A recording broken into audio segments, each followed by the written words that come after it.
A father is standing out one day, and his young son, about 6 years old, asked him, "Dad, what is the size of God?" They're standing outside, and kids can ask some of the darndest questions. What is the size of God? How, as a father, do you answer that?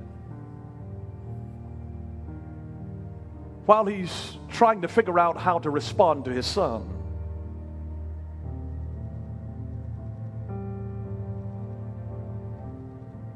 he's looking up, as we often do when we don't know what to say. And he sees an airplane. And so he asks the son, "Son, what's the size of that airplane?" His son looks up and said, "That's really tiny. It's so small. It's really tiny." And then he gets his young son in the car, and they drive to the airport. And they get out, and as they're approaching, they can see from the side a giant aircraft. And then he asks again, "What's the size of that plane?" And his little son said, "It's so big.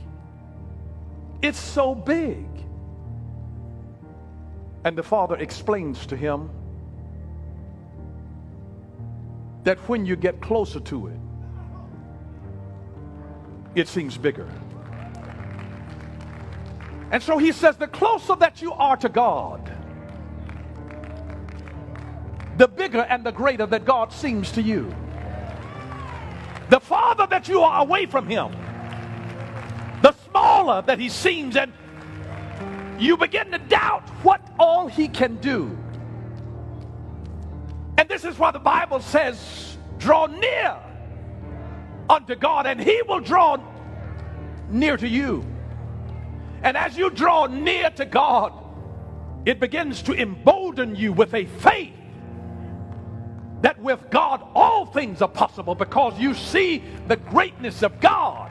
If you're closer to God than you are towards your problem, then your problem begins to diminish and God looms over your problem.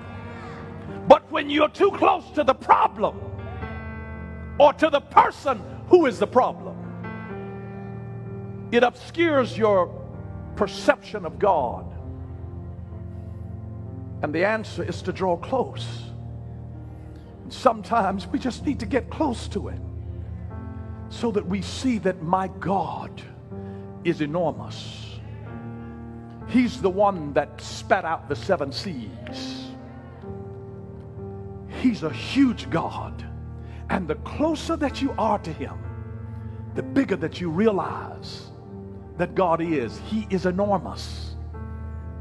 And your problems are minuscule